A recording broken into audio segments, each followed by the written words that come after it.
Assalamualaikum warahmatullahi wabarakatuh. Innal hamdalillah nahmaduhu wa nasta'inuhu wa nastaghfiruh wa na'udzu billahi min shururi anfusina wa min sayyiati a'malina. May yahdihillahu fala mudilla lahu ومن يضلل فلا هادي له وأشهد أن لا إله إلا الله وحده لا شريك له وأشهد أن محمدا عبده ورسوله. اللهم آت نفسي تقواها وزكيها أنت خير من زكاها أنت وليها ومولاها. Amin. Amma ba'du. Ikhwatul iman, ikhwatu fiddin, a'azzakumullah wa uhibbukum fillah. Alhamdulillah, alhamdulillah, summa alhamdulillah. Ikhwan, alhamdulillah, malam ni kita baca Riyadhus Salihin. Nanti bulan 4 kita susun jadual. Minggu pertama tafsir Hamka, minggu kedua Ibanah, minggu ketiga Riyadhus Salihin, minggu 4 Ibanah balik. Baik, Riyadhus Salihin kita sampai muka surat 84.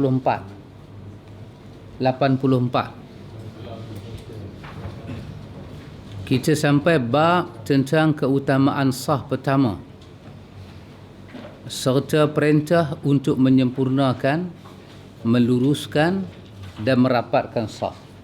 Ini bab yang kita masuk. Iaitu bab tentang keutamaan saf pertama. Saf pertama ini ada keutamaan serta perintah untuk menyempurnakan. Saf pertama itu lebih aula daripada saf yang kedua. Perintah untuk menyempurnakan saf dan perintah untuk melurus dan merapatkan saf. Jadi daripada tajuk ini An-Nawawi telah membayangkan kepada kita sepatut dan sebagaimana sepatutnya saf itu wujud. Yang pertama, dia sepatutnya wujud dalam keadaan saf pertama itu diberi keutamaan. Sempurnakan dia. Jadi selagi mana saf pertama tak sempurna, mungkin ada orang tak mau masuk, maka dia berdosa. Dia tak mau masuk kerana dia uzur, itu satu bab asin. Tapi kalau dia tak mau masuk kerana dia kata apa dia, hang pi dululah, ini kesemuanya membuka ruang-ruang berdosa. Maka siapa yang nampak saf itu masih tak sempurna, dia mesti menyempurnakan. Dan meluruskan dan merapatkan. Ini An-Nawawi rahimahullahu ta'ala minta dengan tajuk ini. Dan saya harap kita di Baitul Ilmi bila kita salat, lepas daripada kita teliti hadis ini, kita dapat beramal. Dalam hadis riwayat daripada Imam Ahmad, daripada Abu Umamah Al-Bahili. Hadis ini hadis sahih. Nabi sebut tentang apa dia? Nabi kata, man sarratuhu hasanatuhu wa sa'atuhu sayi'atuhu fahuwa mu'min. Nabi kata, man sarratuhu hasanatuhu, siapa yang bila dia buat baik dia rasa gembira, dia rasa seronok. Bila dia buat baik dia rasa seronok. Wa sa'atuhu sayi'atuhu, bila dia buat jahat itu buat dia hilang ketenangan. Nabi kata, wa huwa mu'min, itu tanda iman ada dalam hati dia. Subhanallah. Hadis Abi Umamah, riwayat daripada Imam Ahmad. Al-Bani kata hadis ini adalah sahih. Subhanallah. Jadi satu perkataan yang menarik, Syekh Utsaimin kata, apakah kebaikan yang paling tunjang dalam dunia ini? Apakah kebaikan yang paling tunjang dalam dunia ini? Kebaikan yang paling tunjang dalam dunia ini bila kita boleh buat seperti Nabi, itulah dia kebaikan. Walaupun kecil, subhanallah.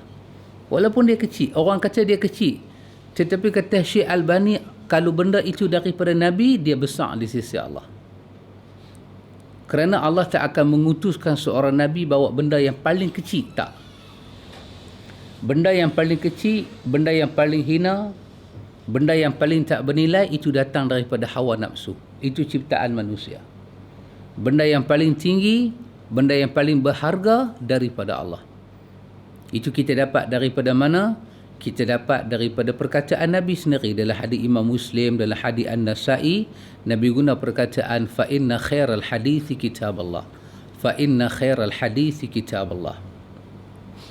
Dalam riwayat lain, fa inna asdaqal hadithi kitab Allah. Dibaca dengan asdaqa. Dia sama wazan dengan asfala. Sama wazan dengan ahsana. Paling benar, paling benar. Fa inna ahsanal hadis, fa inna asdaqal hadis. Seelok-elok perkataan, sebenar-benar perkataan, kitab Allah. Wa khairal hadi, sebaik-baik pertunjuk, hadi Muhammad sallallahu alaihi wasallam, petunjuk Muhammad. Jadi wa syarral umur muhdatsatuha. Pekerjaan yang paling tercela ialah yang diada-adakan, tidak mengikut petunjuk Nabi. Jadi daripada situ kita belajar yang Allah berikan kepada Nabi yang paling baik, yang paling elok, yang paling sempurna, hatta bab saf. Kerana itu kata Syekh Maulud, tidak ada satu orang boleh kata, seorang da'i, para da'i ni, para duat, para penyampai Islam ni, tak ada seorang dia boleh kata yang saya sampailah yang paling penting. Tak ada. Kenapa? Kerana selagi mana kita bercakap daripada kitab dan sunnah, semuanya daripada bumbung yang sama. Kalau satu orang da'i, dia kata saya mengajar akhlak, yang saya ajak inilah yang paling penting. Itu ustaz itu dia mengajak bab salat, tak berapa penting, saya ajak lagi penting. Mai pula satu da'i, dia kata saya ajak lagi penting. Apa dia? Saya ajak ekonomi Islam. Saya ajak macam mana jual beli. Cukup penting, amat penting. Mai pula satu da'i, dia kata saya ajak lagi penting. Pasal apa? Saya ajak tentang politik Islam. Kata Syekh Maulud, ini semua ucapan-ucapan syaitan, dia kata. Sebab satu orang ajak politik, satu orang ajak akhlak, satu orang dia ajak bagaimana jual beli dalam Islam, tiba-tiba azan berkumandang. Keempat-empat ajaran ini kena semayang. Ketika itu orang yang ajak semayanglah paling penting daripada semua bab. Tetapi semayang ni bukan 24 jam. Selepas kita keluar daripada salat, kita mula berhubung dengan orang ramai, maka akhlaklah yang paling penting. Tetapi akhlak ini bukan dalam semua urusan. Ada masa kita berjual beli, ada masa kita berpolitik. Maka juzuk kepentingan itu dibahagi-bahagikan oleh Allah. Jadi kalau satu orang kata saya ajak paling penting, inilah orang yang paling tidak mengetahui ajaran Nabi. Pasal itu Nabi semua bab penting pada dia. Hatta sahabat pakai cincin, Nabi perhati. Sahabat pakai cincin, Nabi perhati. Nabi kata kenapa tak pakai cincin jari hak kecil ni? Dia pakai cincin hantu. Jari hantu dia pakai. Dia beritahu tak pakai jari manis. Hatta dia pakai cincin, Nabi perhati. Maka Nabi tunjuk pakai cincin, kadang belah kanan, kadang belah kiri. Nabi tunjuk. Bubuh 5-5, 10-10, yang ni orang lain punya sunnah. Nabi tak pernah pakai cincin 5-5, 10-10 ni. Nabi tak pernah pakai cincin macam tu. Ini orang lain punya orang. Tak ada jari manis tu, jari kecil, jari manis ni. Nabi suka pakai salah satu. Hatta begitu Nabi masih memperhatikan. Jadi tidak ada benda yang lebih penting, melainkan benda yang paling penting adalah sunnah Nabi SAW. Baik, ikhwatul iman. Imam An-Nawawi rahimahullahu ta'ala memasukkan kepada kita an Jabir bin Samurah radhiyallahu anhuma qal kharaja alaina Rasulullah sallallahu alaihi wasallam faqala ala tasufuna kama tasuful malaika ala tasufuna kama tasuful malaika, ataupun ala tasuffauna kama tasuful malaika inda rabbiha. Faqulna ya Rasulullah wa kaifa tasuful malaikatu inda rabbiha? Qala yutimmuna as-sufuf al-awwal wa tarasuna fi as-saffi. Rawahu Muslim. Dari Jabir bin Samurah radhiyallahu anhuma berkata, Rasulullah sallallahu alaihi wasallam keluar kepada kami dan bersabda, kenapa kamu sekalian tidak berbaring sebagaimana para malaikat berbaring di hadapan Tuhan? Ini ikhwatul iman, Nabi membetulkan, Nabi mengajak para sahabat buat saf. Nabi ajak para sahabat Nabi buat saf. Nabi tengok mereka buat saf dalam keadaan tak betul. Dalam hadis yang panjang lagi, Nabi tengok sahabat ni bila mereka semayang ni, semayang dalam keadaan cepat. Cepat nak keluar daripada masjid.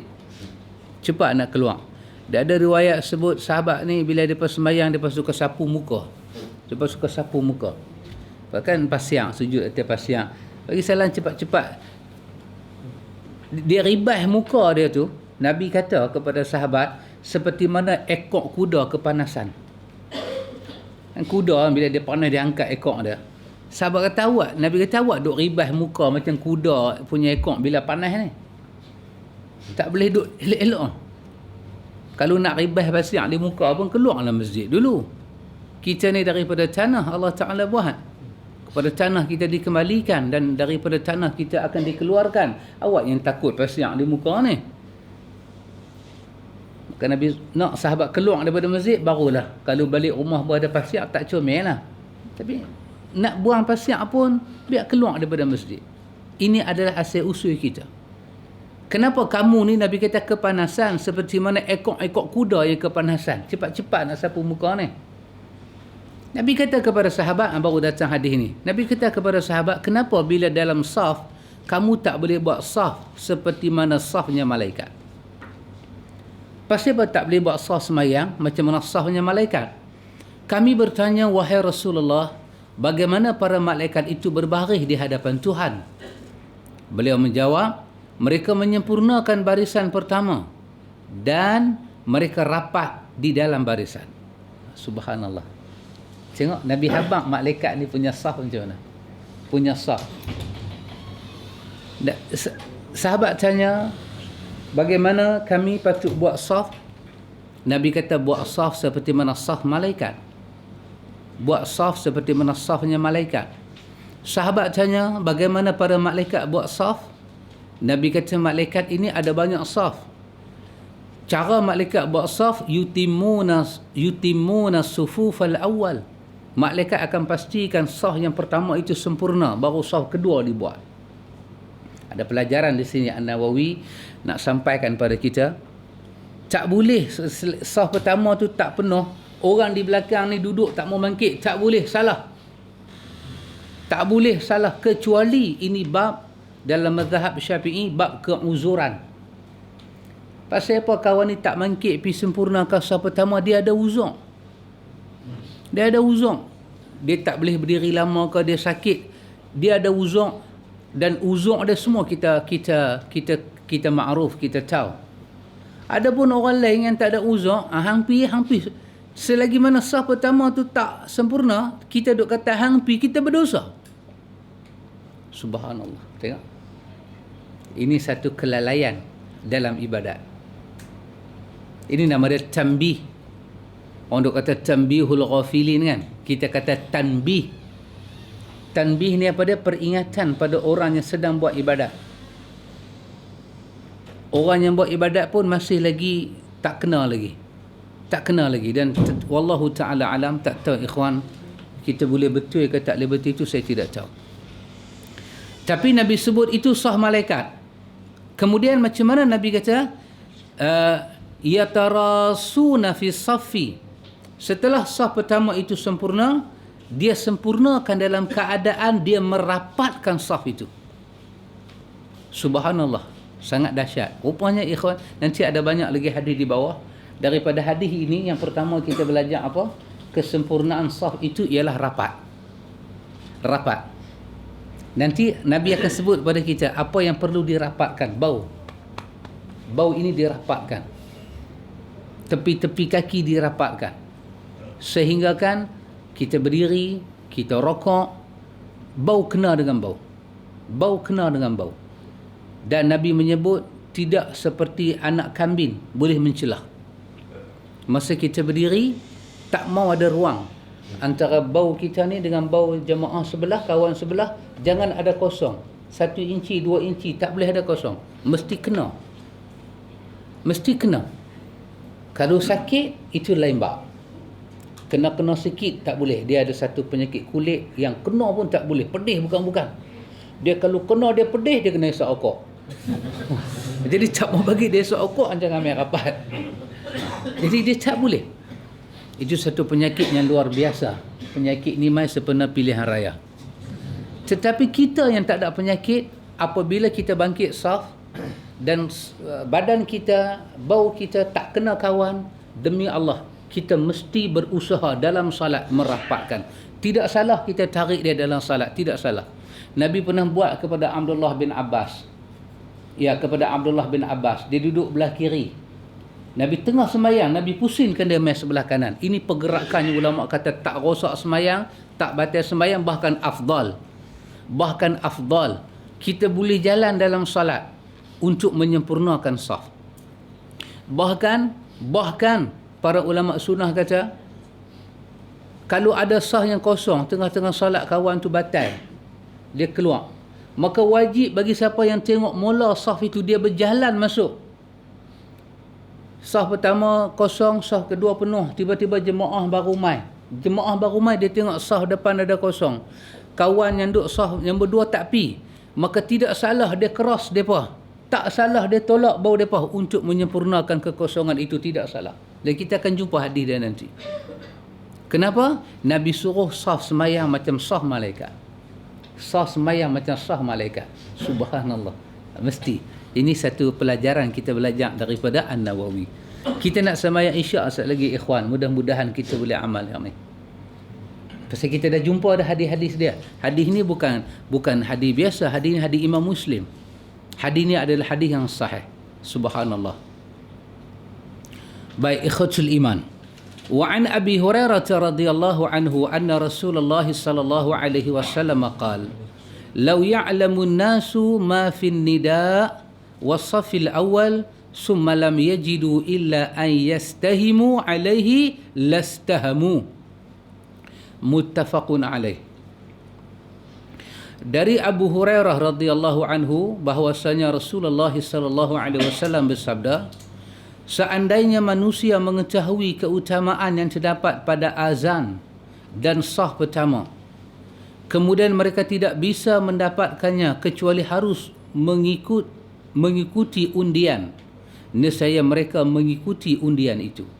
Hadis riwayat Bukhari dan Muslim. Muttafaqun alaih. Mereka sepakat kata hadis itu adalah sahih. Ini soal pahala dan fadilat yang ada dalam saf pertama dan seruan azan. Seruan azan. Di sini menunjukkan kita boleh buat jadual bergilang-gilang untuk azan. Boleh buat jadual bergilang-gilang. Sebab Nabi kata kalau mereka sanggup bergilang, mereka akan bergilang. Aku dapat nombor 10, hari ke-10 nak azan. Aku nak, sebab aku nak azan. Subhanallah. Subhanallah. Hadis ini seolah-olah menyokong hadis di atas. Saf yang baik adalah saf malaikat. Saf malaikat, baris dia sempurna dan penuh baris pertama, baru bentuk baris kedua. Maka siapa yang duduk pada saf pertama, dia yang menyempurnakan, dia seorang yang menyempurnakan saf yang pertama, maka pahala dia itu punya besar daripada orang yang sempurnakan saf kedua. Pahala dia besar. Dan kalaulah untuk duduk saf pertama, kita pakat dengan kawan Kalau kita kata kawan kita pipi ni, kalau saf pertama ada kosong, aku masuk dulu. Kawan kata tak apa, minggu ni hang masuk, minggu depan aku tak bagi peluang. Tak salah, boleh buat macam tu. Ini nama dia fastabiqul khairat. Fastabiqul khairat. Kita boleh buat macam tu untuk kebaikan. Tapi tak ada orang buat lah. Orang Melayu insya-Allah tak ada buat. Dia kata tak apalah, hampirlah. Pasal apa, dia duduk depan pintu bagi salam, dia nak belah terus. Subhanallah. Sebab tak salah, mungkin kita baik sangka dengan dia uzur. Dia uzur, tapi kadang-kadang dia tak uzur, Pak Mik. Dia jenis balok lihat. Dia balok lihat. Hamba pi. Imam dah takbir, dia tak masuk lagi. Di Baitul Ilmi mudah-mudahan tidak ada perkara ini. Wa anhu qala Rasulullah sallallahu alaihi wasallam khairu sufufir rijal awwaluha wa syarruha akhiruha wa khairu sufufin nisa akhiruha wa syarruha awwaluha. Rawahu Muslim. Dari Abu Hurairah radhiyallahu anhu berkata, Rasulullah sallallahu alaihi wasallam bersabda, sebaik-baik saf orang laki-laki adalah saf yang paling depan, dan yang paling jelek adalah saf yang paling belakang. Orang laki-laki kan masjid ke apa ke, orang laki-laki saf yang paling baik duduk depan, dia duduk belakang imam. Nanti Nabi akan sebut, kita akan jumpa hadis, Nabi sebut ulul alham, orang yang nak duduk belakang imam itu. Ataupun ulun nuha, itu Nabi bubuh nama orang siapa nak duduk di belakang imam. Nabi sebut. Ini bukan main-main, ini Nabi yang sebut. Dan kita nak tengok, kita masuk dah ulul alham dengan ulul nuha itu, kita masuk dah. Kalau kita masuk, kita tak boleh duduk saf lain, kita kena duduk di belakang dia. Kita kena duduk di belakang imam. Tapi Nabi kata saf yang paling buruk adalah saf yang laki-laki paling dekat dengan wanita, itu paling buruk. Biasanya paling dekat dengan orang perempuan, safnya akhir laki-laki itulah yang paling dekat dengan saf awal orang perempuan. Maka ini laki-laki paling buruk, Nabi kata. Allahu Akbar. Katalah kalau dia pergi pancuk lambat, orang dah sembahyang, dia main-main, dia kena dengan orang perempuan, nanti dia jawab sendirilah.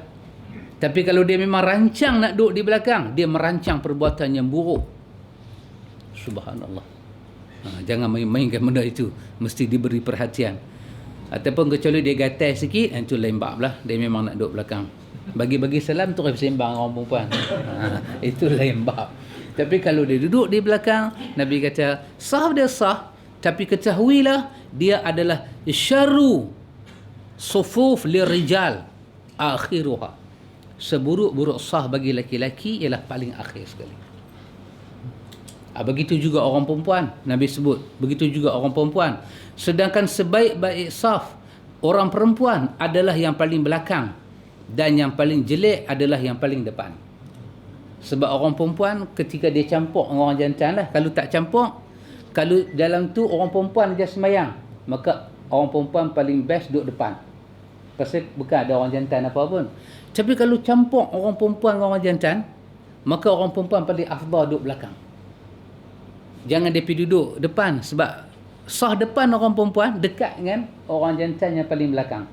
Maka elok dia kalau sah orang perempuan tu 5 baris, dia duduk baris ke-5. Tapi kalau dalam jemaah tu semua perempuan, tak ada orang jantan, maka sah pertama itu paling afdal. Sah yang pertama itu paling afdal. Subhanallah.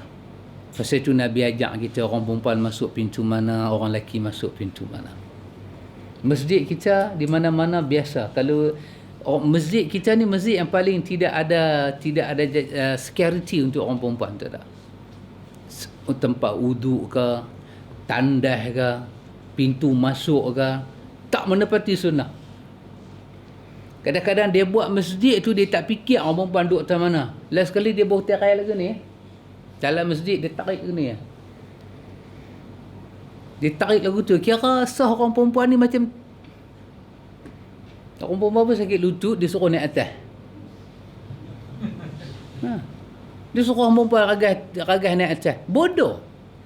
AJK Bahlul, pengusip bodoh. Dah tahu tu pasal apa nak buat masjid 2 lapis. Apa istimewa masjid 2 lapis? Kita ni duduk di Madinah dengan Mekah kan? Masjid 2 lapis menunjukkan orang Melayu cukup tanah. Orang Melayu tak ada tanah. Jangan buat masjid 2 lapis. Peruntukan tanah orang Melayu sikit. Masjid 1 lapis. Panjang. Baru orang Melayu ada tanah banyak. Mana ada toko Cina 2 lapis? Toko Indo 2 lapis. Biasa tengok. Tak ada. Kalau 2 lapis pun atas pejabat. Kan tempat sembahyang. Yang 2 lapis ni masjid. Betul orang Melayu ni pula, kalau surau 2 lapis bincang, tangga kena buat tak? Saya ada pengalaman berkelahi. Saya kalau Pak Long ada, Pak Long boleh cerita. Saya tengok, saya kata apa ni tangga feri meduk dalam surau. Saya kata buang, depa buang. Kemudian pejabat Mufti Pulau Pinang mai tanya pasal apa buang tangga. AJK tu betul bendui pun bengkok, depa betul lagi. Depa habaq Ustaz Alim suruh buang. Depa habaq. Lepas tu pejabat Mufti memberi peruntukan untuk buat tangga balik. Sebab dia kata putih sah. Sah ni boleh digunting ke dengan putih? Tengok, orang kita sah pun tak selesai. Bab sah mengikut sunnah Nabi tak selesai. Ada masjid saya pergi sembahyang 2 lapis, mengajak, tepi saya mengajak lagu ni, ada lubang Pak Mik. Macam telaga tua apa ke. Satu lubang. Tapi dia bawa pagar. Saya tanya, lubang apa? Dia kata pasal surau 2 lapis, kena ada lubang. Tangga nak atas. Pasal apa? Di bawah muslimat duduk. Di bawah muslimat duduk. Jadi muslimat kena ada penyambung dengan imam. Jadi di atas tu perempuan duduk. Kena ada tangga. Tangga tu penyambung wanita dengan imam. Saya tanya, kalau imam batal, wanita tu boleh turun tak kot tangga pergi duduk tempat imam? Dia kata jangan buat gila. Kalau jangan buat gila, tangga ni lagi gila. Tak boleh sambung. Muslimat tak boleh duduk depan. Tapi tangga kena ada. Ini dalam fiqh orang Melayu. Saya kata fiqh Melayu. Fiqh Syafi'i tak ada. Fiqh orang Melayu. Dia kata khas untuk surau. Masjid tak payah. Masjid tak perlu ada tangga lagu ni. Surau aja. Ini fiqh orang Melayu. Bukan fiqh mazhab Syafi'i ataupun Syafi'iyah. Tak ada bab. Bab tangga ni tak ada bab. Jadi Nabi beritahu kepada kita, tak mana wanita duduk dalam masjid, tak mana laki-laki duduk dalam masjid. Subhanallah.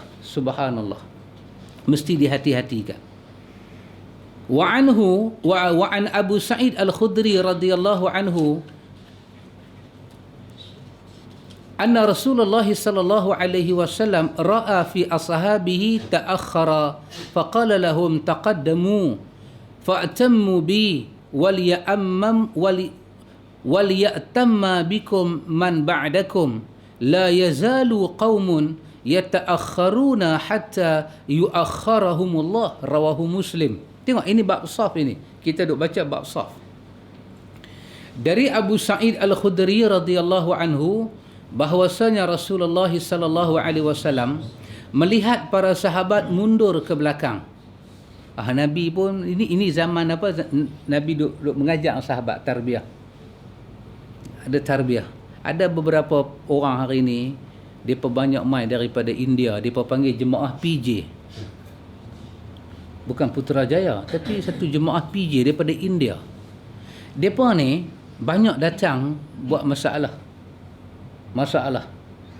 Depa datang, depa bila baca hadis-hadis macam ni, masalah yang kita baca ni, sahabat dalam hadis ni kita baca sahabat Nabi membetulkan saf sahabat. Bermakna sahabat tak tahu saf macam mana. Nabi ajak. Dia guna hadis macam ni sebagai alasan sahabat tak erti. Bermakna sahabat ni kita tak boleh ikut. Tak boleh ikut pasal dia tak tahu, dia banyak buat salah.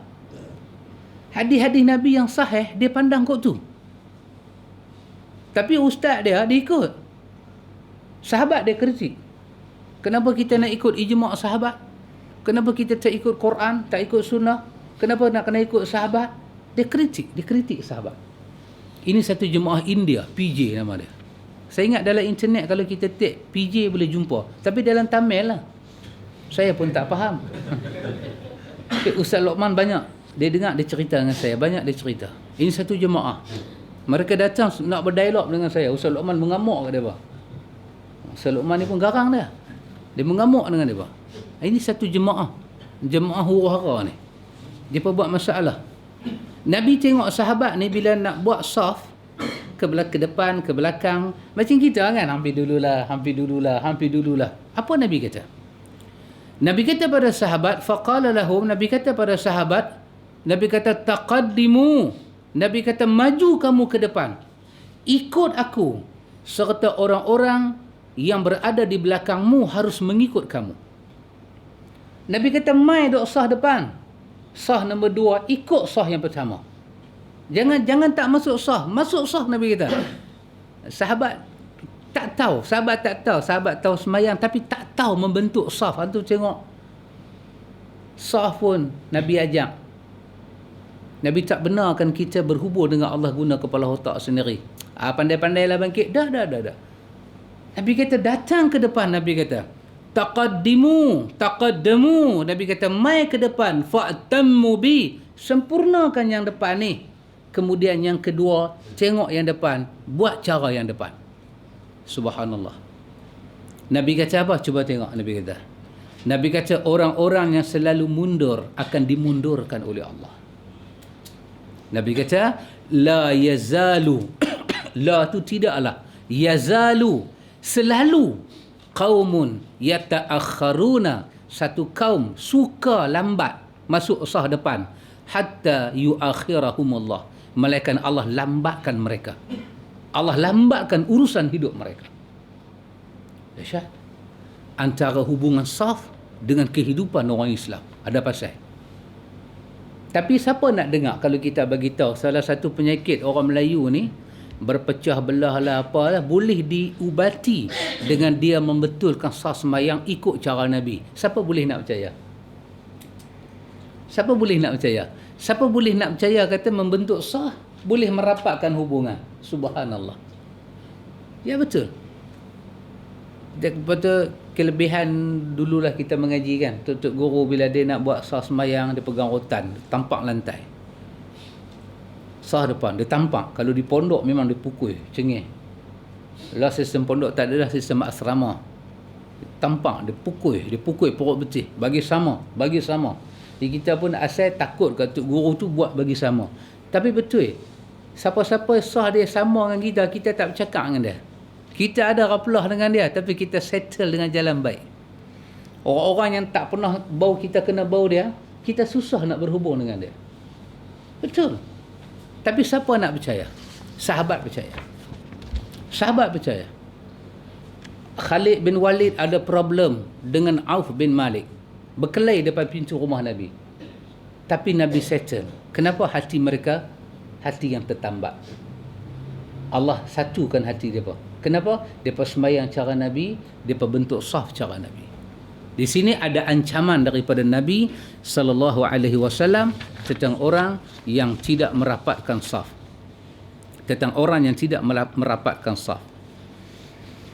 Baik. Wa an Abi Mas'ud radhiyallahu anhu qala kana Rasulullah sallallahu alaihi wasallam yamsahu manakibana fi shalah wa yaqul istawu wa la takhtalifu fatakhtalifa qulubukum liyalini minkum ulul alham wan nuha summa allazina yalunahum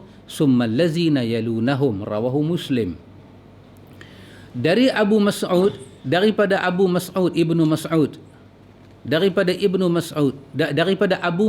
radhiyallahu anhu berkata, Rasulullah sallallahu alaihi wasallam mengusap bau kami ketika kami sedang salat. Nabi tengok sahabat duduk semayang.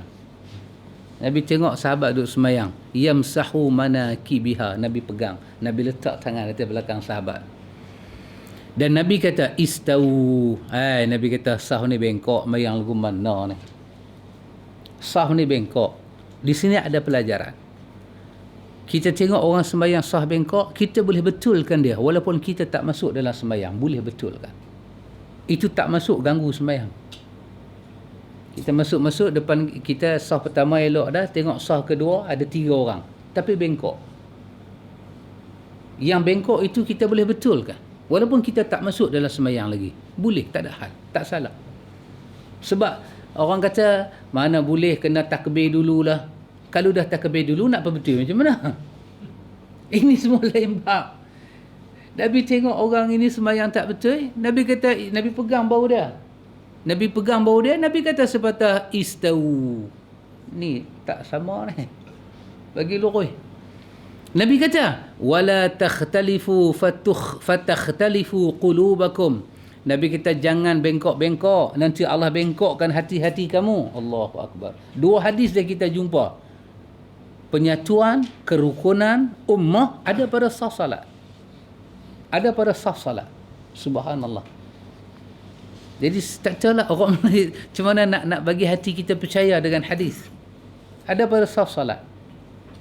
Ada pada saf salat. Pasal tu tengoklah orang-orang yang saf, dia elok, bau kena bau. Itulah orang yang paling mudah kita berurusan. Paling mudah kita berurusan. Nabi kata lagi. Nabi kata dekatilah aku orang-orang yang dewasa dan pandai. Nabi kata dekatilah aku. Mai dekat, Nabi kata. Nabi duduk depan, Nabi kata mai dekat. Mai dekat, Nabi kata. Mai dekat duduk belakang aku. Aku imam. Hampa mai dekat di belakang aku. Siapa dia? Nabi kata ulul alham wan nuha. Nabi panggil dua nama. Ulul alham wan nuha. Ulul alham ni orang yang dah balik, Nabi kata. Wan nuha, orang yang cerdik sikit. Mumayyiz dah ni. Depa duduk di belakang ni. Nanti jadi apa ke imam nak keluar kata batal ke? Ulun nuha, ulul alham wan nuha, depa ni boleh ambil alih. Jadi menjadi alasan kepada kita, anak-anak yang tidak balik tidak sayugia duduk di belakang imam. Dia boleh duduk sah depan, tapi jangan duduk belakang imam. Si imam terkeluar, budak ni baru usia 5 tahun. Baru masuk pasti. Imam keluar, dia habang, ayah imam keluar, ayah imam keluar. Dia bukan nak tahu buat apa. Maka ulun nuha ulul alham wan nuha. Yang budak-budak 7 tahun 8 tahun boleh duduk sah depan. Ya, bagi dia duduk belah ujung. Yang betul-betul belakang imam, 3-4 orang belakang imam ni Nabi sebut ulul alham, orang yang dah mimpi. Wan nuha, orang yang akal dia elok sikit. Dia ada ilmu, orang yang pandai, orang yang dewasa. Depa duduk. Kita mengaji fiqh kan. Dia ni alim sikit, dia ni alim kurang. Alim sikit duduk situ. Dia ni sama-sama alim. Umur dia lebih sikit. Bagi umur lebih sikit. Kita dalam sunnah lebih senang. Dalam sunnah Nabi letak orang yang berhijrah dulu di depan. Orang yang berperang dulu di depan. Habis. Zaman kita siapa hijrah dulu? Zaman kita siapa perang dulu? Tak lagi. Lahadatu pun tak memanggil kita lagi. Lahadatu ni lepas pilihan raya okey, tak ada apa-apa. Dia gamat sebelum pilihan raya aja. Lepas pilihan raya dia okey insya-Allah. Tambah-tambah kalau Sabah diisytiharkan KPU lagi okey. Tak apa.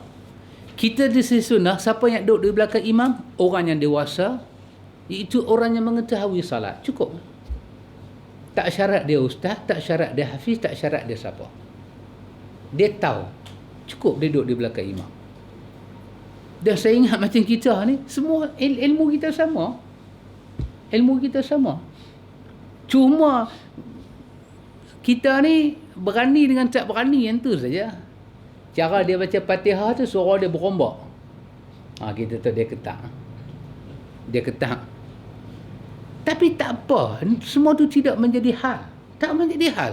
Sebab kita duduk belakang imam. Orang yang kita lantik jadi imam, pada sangkaan kita bacaan dia elok sikit. Dia boleh membawa khusyuk kita dalam sembahyang sikit. Kita letaklah depan. Tapi orang nak duduk belakang imam ni orang biasa-biasa. Ulil alham wan nuha. Orang yang dah mimpi balik dah. Dan orang itu bijak sikit.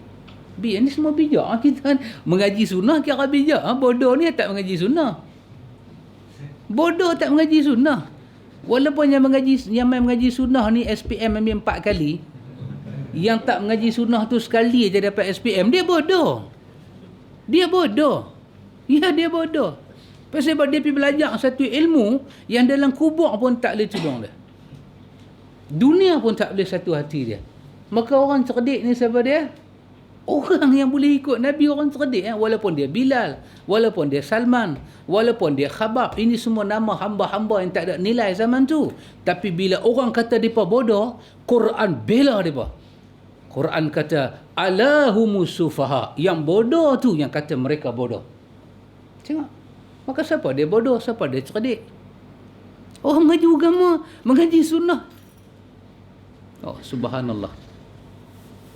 Macam tadi saya duduk sembang dengan Kak Noridan tadi. Kak Noridan dia pergi Johor. Adik ipar dia meninggal kanser.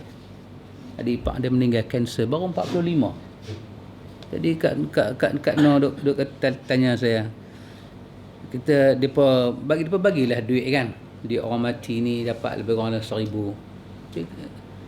Kak Nur ada takak lagi. Ambil duit tu nak buat kenduri. Kenduri arwah. Saya kata, kalau kita ni ada kematian, kalau tak buat kenduri, nak mampus juga malam tu. Pakar doktor, pakar jantung, pakar buah pinggang semua mai jumpa. Kata, awak ni ada problem. Kalau tak buat kenduri arwah malam ni, mati 24 jam tak ada mengucap. Kalau macam tu punya kritikal nyawa kita, tak apalah buat kenduri arwah. Seolah-olah depan kita ni tak ada mendatang halal, kecuali yang ada balik bayar je. Nah, makanlah mentah ke darah.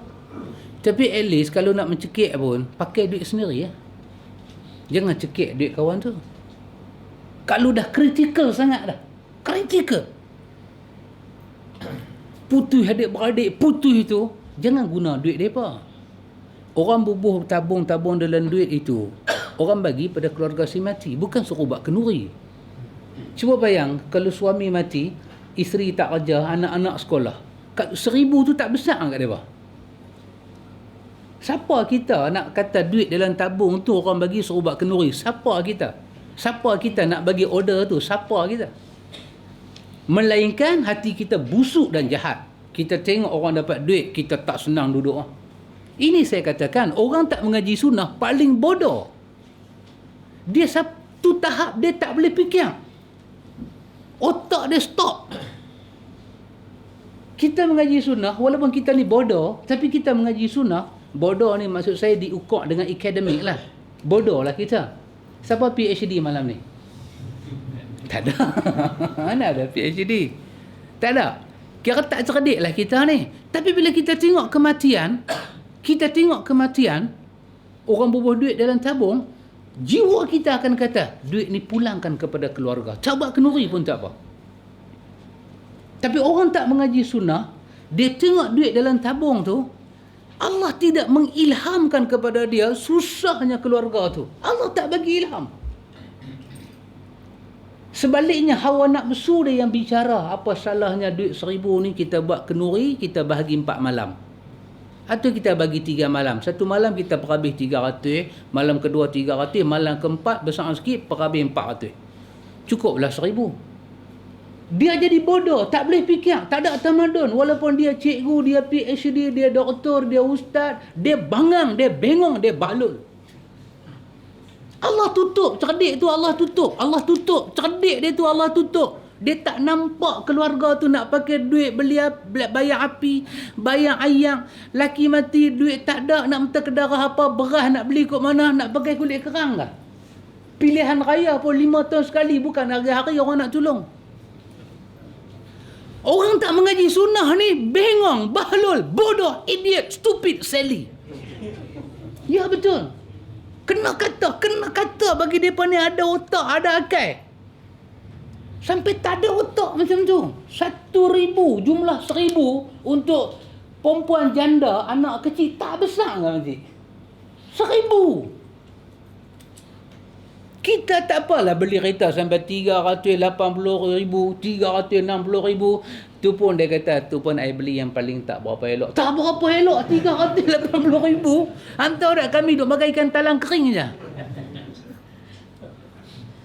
Itu saya nak bagi satu perbandingan kecil betapa Allah tak bagi hidayah pada manusia yang tak ikut Nabi. Allah tak bagi hidayah. Kadang cakap dia berdekah-dekah kembali pada Islam. Tengok-tengok bab macam ni dia tak boleh fikir. Dia tak boleh fikir. Tak tembus. Tak pi pemikiran dia tu tak boleh tolak. Jangan. Pasal itu kita kena bersyukur pada Allah. Sunnah ni paling adil. Dia letak sesuatu kena pada tempat dia. Sangat adil. Sangat adil. Sangat adil. Orang sunnah tengok orang mati, apa ada? Dia nak buat baik pada orang tu. Dia nak buat baik. Dia mesti nak buat baik. Sakit, dia ikut cara Nabi. Susah, dia bertanya khabar. Dia tak boleh tolong, dia tadah tangan minta pada Allah. Dia sampaikan susah orang tu pada sahabat-sahabatnya lain. Kerana itu ikhwan, nak buat baik ini satu anugerah daripada Allah. Itu Nabi kata tadi, kalau kita buat baik, kita rasa senang, ada iman. Kalau kita buat salah, kita rasa gelisah, tak tenang, Nabi kata tanda ada iman.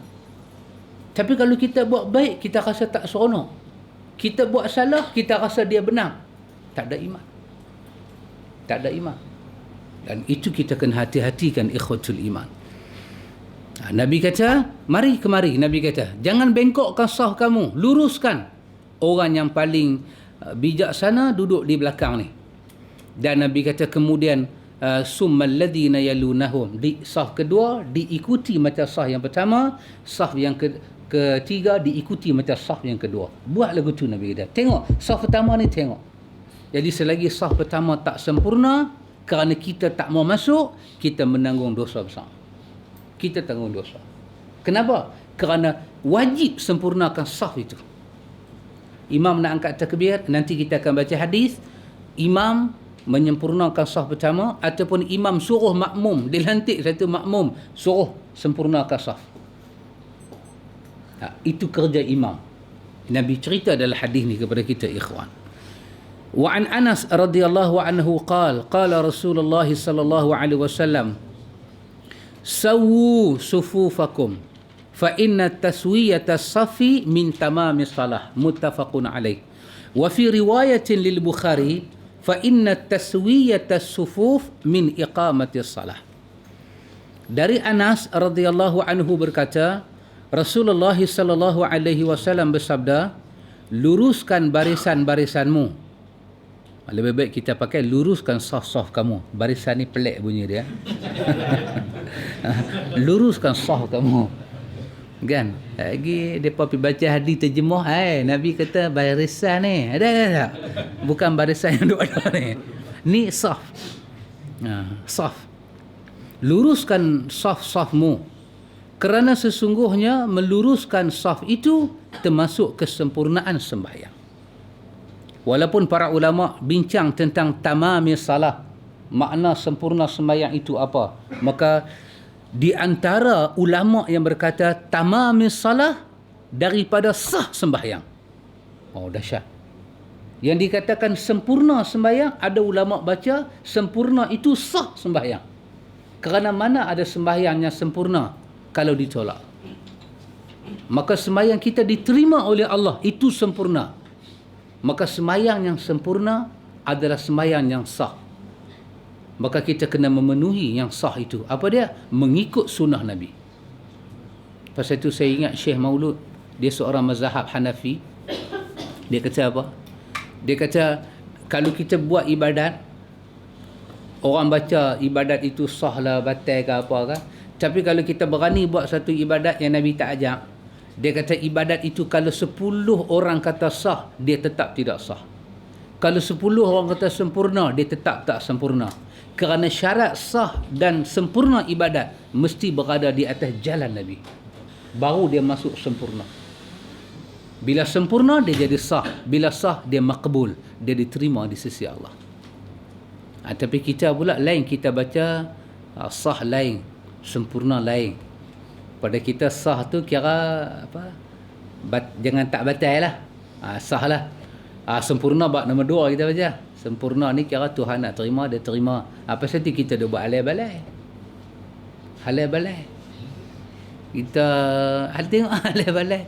Kita saya katakan baru ni, saya bangkitkan isu yang Ustaz Luqman cerita dengan saya.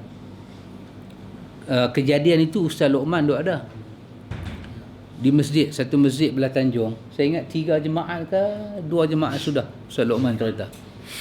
Iaitu mereka baca khutbah jemaat, 2 orang baca khutbah jemaat 4 kali. Satu mula yang dilantik lah, budak muda kan. Dia jadi imam, dia baca khutbah. Habis dia baca khutbah, turun nak semayang, tiba-tiba orang majlis agama lari daripada belakang mai, kata kat dia tak sah. Sebab hang tak ada ucap ittaqullah. Budak tu kata ada, saya baca saya tahulah. Tak ada. Dia suruh budak tu naik. Budak tu pun naik, baca yang rukun-rukun balik Budak tu turun. Dia kata tak boleh. Hang baca ni sama macam hang baca yang mula tadi. Allah hang tengok aku nak buat lagu mana. Dia naik. Jadi mula dia tu baca dah sekali. Lepas tu dia tu betul dah kali kedua. Kali ketiga dia pula naik. Dia naik itu, Ustaz Luqman kata dengan saya, dia kata hang tengok aku nak baca macam hang baca tadi. Dia baca. Dia baca khutbah pertama, duduk baca khutbah kedua, ambil rukun-rukun aja. Dia kata, lagu ni lah hang baca tadi. Ni pun tak sah, dia kata. Lah aku tunjuk yang sah macam mana. Kali keempat baru sah. Dia baca semayang bagi salam. Hari Jumaat itu 4 kali baca khutbah. Jadi Ustaz Luqman pergi tanya dia apa yang tak sah. Dia kata tak ada yang tu, tak ada yang ni, tak ikut mazhab Syafi'i. Jadi yang duduk di belakang imam ni 5-6 orang ni, depa ni duk defend ustaz tu Imam Mula ni lah. Dia kata kami dengar dia baca tu semua. Tak, dia kata hampa dengar tak kira, saya orang majlis agama. Habaq lagu tu. Tapi orang tak mau berkelahi lah, orang tengok jam. Orang nak masuk kerja. Orang keluar. Saya nak kata apa? Lagu ni punya berdengung pun kerja Jabatan Agama. Berdengung betul-betul. Ni kawan balai daun ketum pun tak berdengung lagu ni. Boleh kerja Jabatan Agama betul-betul atas sijil SPM. Tak ada ilmu. Dan saya kata, sepatah saya tambah, yang kita duk kata khutbatul hajjah tu. Nabi bila berucap, dia baca apa? Innal hamdalillah nahmaduhu wa nasta'inuhu wa nastaghfiruh wa na'udzu billahi min syururi anfusina wa min sayyiati a'malina. May yahdihillah fala mudhillalah wa may yudlil fala hadiyalah. Lepas tu Nabi angkat jari telunjuk dalam khutbah. Asyhadu an la ilaha illallah wahdahu la syarikalah. Dia jatuh balik telunjuk dia. Wa asyhadu anna Muhammadan abduhu wa rasuluh. Lepas tu Nabi baca ayat, ya ayyuhalladzina amanu taqullaha haqqa tuqatih wa la tamutunna illa wa antum muslimun. Lepas tu dia baca ayat pertama daripada surah An-Nisa. Ya ayyuhan nasu taqu rabbakumul ladzi khalaqakum min nafsin wahidah wa khalaqa minha zawjaha wa batha minhuma rijalan katsiran wa nisaa wattaqullaha alladzi tasaaluna bihi wal arham innallaha kana 'alaikum raqiba. Lepas tu dia baca ayat 70 71 surah Al-Ahzab. Ya ayyuhalladzina amanu taqullaha wa qulu qawlan sadida yuslih lakum a'malakum wa yaghfir lakum dzunubakum wa may yuti'illaha wa rasulahu faqad faza fawzan 'azima. Lepas tu Nabi kata amma ba'du. Nabi kata amma ba'du. Lepas tu Nabi kata apa dalam hadis Imam Muslim daripada Jabir? Nabi kata fa inna asdaqal hadithi kitaballah wa khairal hadi hadi Muhammad sallallahu alaihi wasallam wa syarrul umur muhdatsatuha wa kullu muhdatsatin bid'ah wa kullu bid'atin dalalah. Dalam hadis Abi Daud tambah wa kullu dalalatin finnar. Itu muqaddimah khutbatul hajah. Bila Nabi nak start baca khutbah jemaat, khutbah nikah, Nabi start macam tu. Tak mana duk selawat? Selawat tak ada. Apa rukun yang 5 tu tak ada. Tak ada. Tu khutbah Nabi. Orang baca khutbah, pakai khutbah Nabi, ada orang kerja Jabatan Agama kata tak sah. Kalau khutbah Nabi tak sah, siapa nak qada jemaat Nabi? Siapa nak qada jemaah kat Nabi? Nabi Muhammad ni kira duk baca khutbah tak sah. Yang sah siapa dia? Yang sah baca khutbah ikut mazhab Syafi'i. Kalau Syafi'i hiduplah dia tengok lagu ni punya kelaku, dia nak kata apa? Hampa banding aku dengan Nabi? Aku nak tolong hampa kenal sunnah. Last sekali aku jadi bandingan. Tengok. Tak tahu nak cakap tapi tak cakap dia geram. Lagu ni boleh jadi. Orang kita, dia tak puas hati kalau kata ikut Nabi. Mau ikut siapa? Mau ikut dinosaur, raksasa, alien. Hang ikut raksasa, puas hati lah. Hang ni dahsyat betul ya. Hang ikut siapa? Ikut King Kong. King Kong lagi bagus lah. Ikut Nabi ni. Kena ulang balik khutbah. Tengok jiwa kita ni. Jiwa penyakit. Kita ada penyakit dalaman.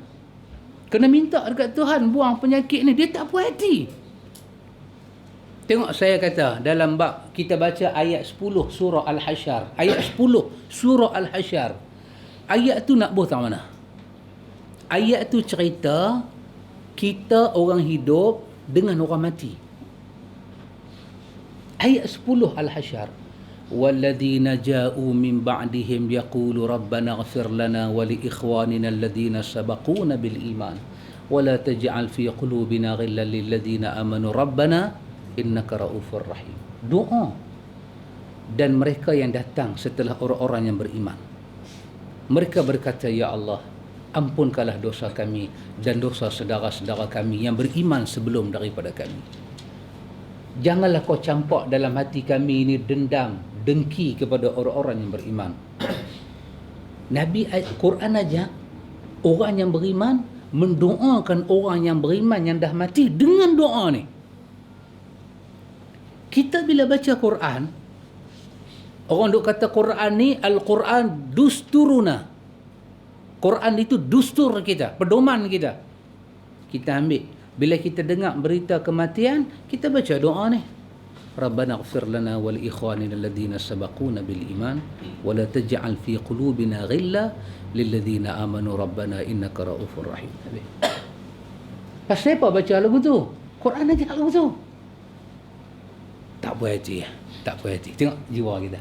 Bukan jiwa kita, jiwa orang lain. Kita puas hati. Tu kita duk mengaji ni. Kita puas hati. Jiwa yang tak puas hati. Allah kata, bukan baca doa je kot.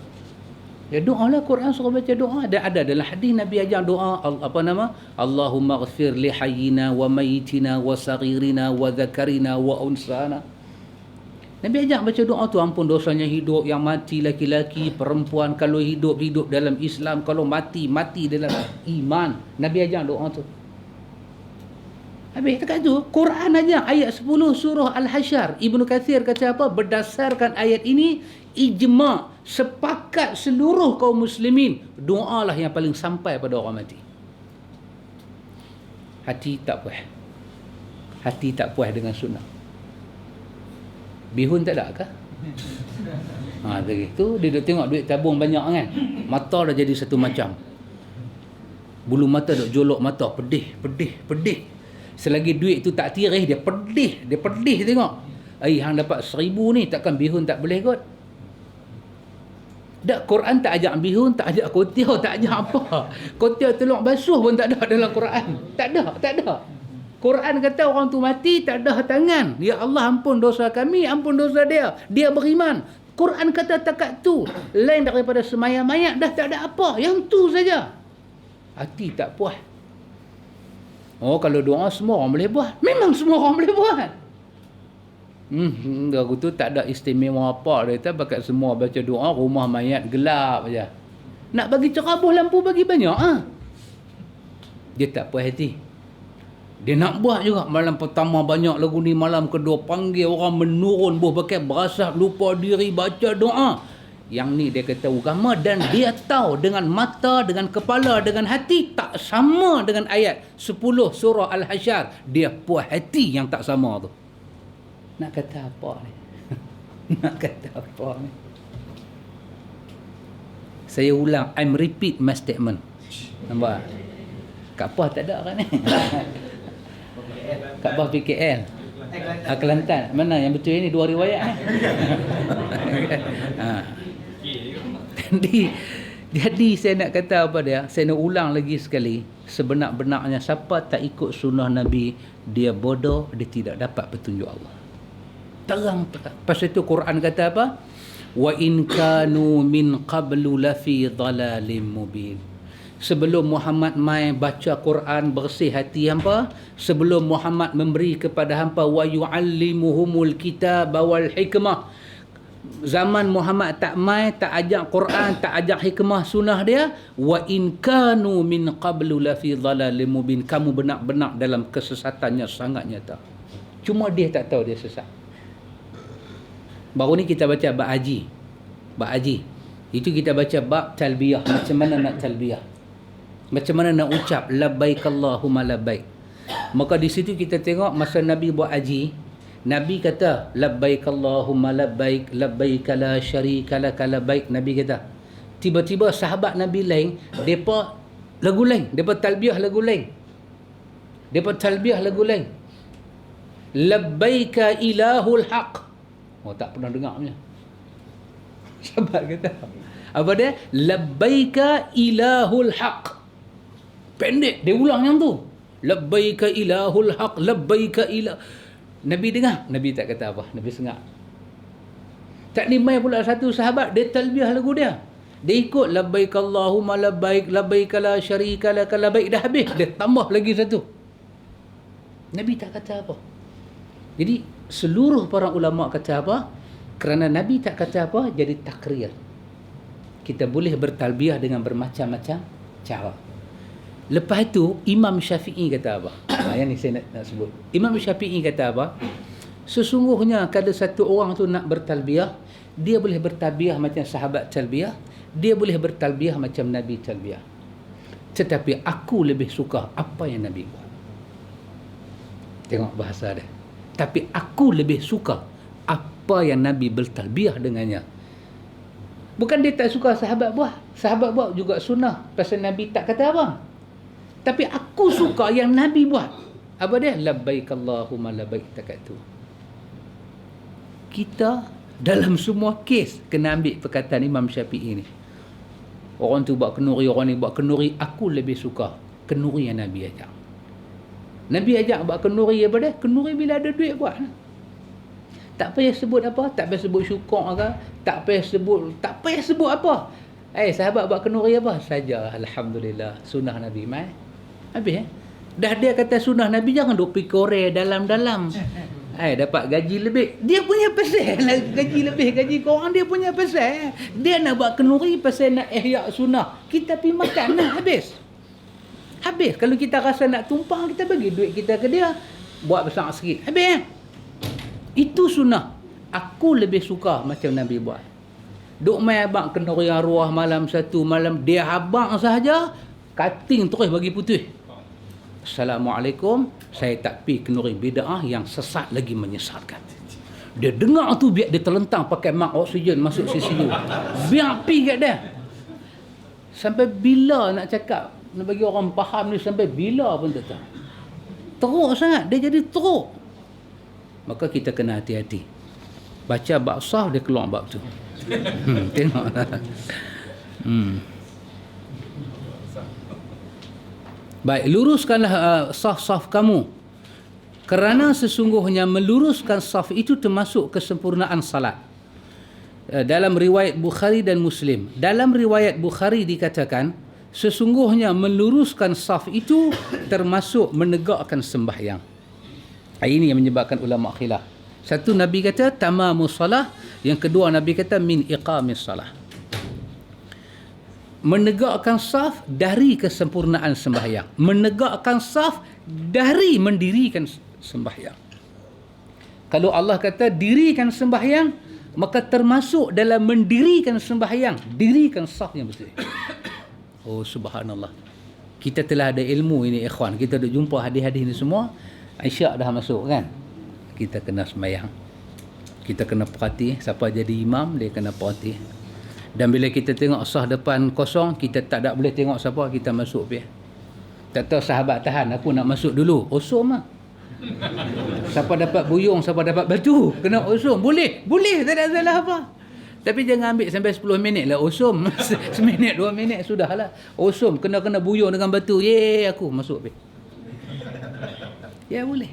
Jangan duk tunggu lama-lama. Tak boleh. Ada satu lagu dia kata, Pak Amir, jangan tunggu lama-lama, nanti lama-lama dikebas orang. Ya, betul. Ya, sweet charity sahabat beritahu. Yang ni yang tak mau buka cerita. Kan, baik. Satu lagi hadis yang akhir. Wa anhu qal uqimatis salah fa aqbala alaina Rasulullah sallallahu alaihi wasallam biwajhihi faqala aqimu sufufakum wa tarasu fa inni arakum min wara'i zahri. Rawahu al-Bukhari bil lafzihi wa Muslim bi ma'nahu. Wa fi riwayat lil Bukhari wa kana ahaduna yulziqu mankibahu bimankibi sahibi wa qadamahu biqadamihi. Tengok Nabi start ajak kita. Sah tu macam mana?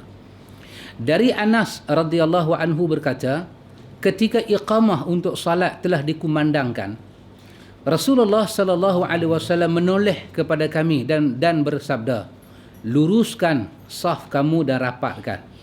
Pusing, Nabi kata lurus bagi rapat. Nabi kata, sesungguhnya aku bisa melihat kamu dari belakangku. Aku duduk depan tapi aku tahu belakang. Ini mukjizat Nabi. Kalau kita imam tahu belakang, bermakna ada CCTV lah. Memang ada CCTV. Nabi tak ada.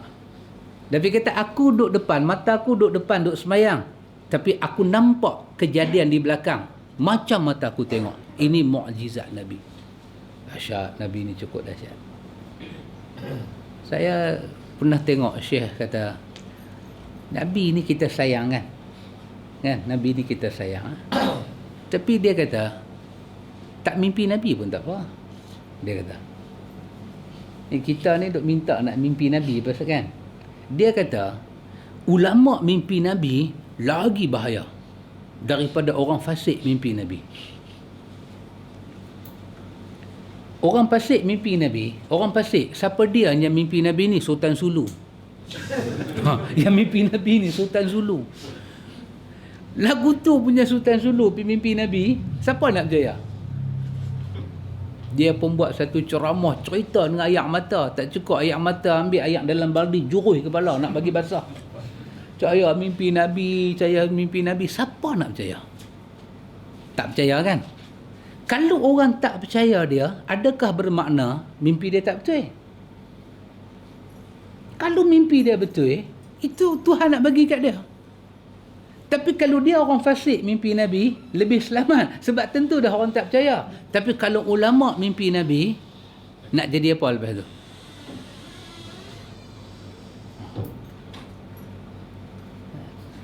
Saya mimpi Nabi semalam. Orang nak tidur lagi rapat. Ayat liuk merocik pun orang sapu satu muka macam minyak atar ambar. Sapu muka. Oh, jangan main. Dia mimpi Nabi. Tengok-tengok yang mimpi Nabi tu naik motor balik rokok.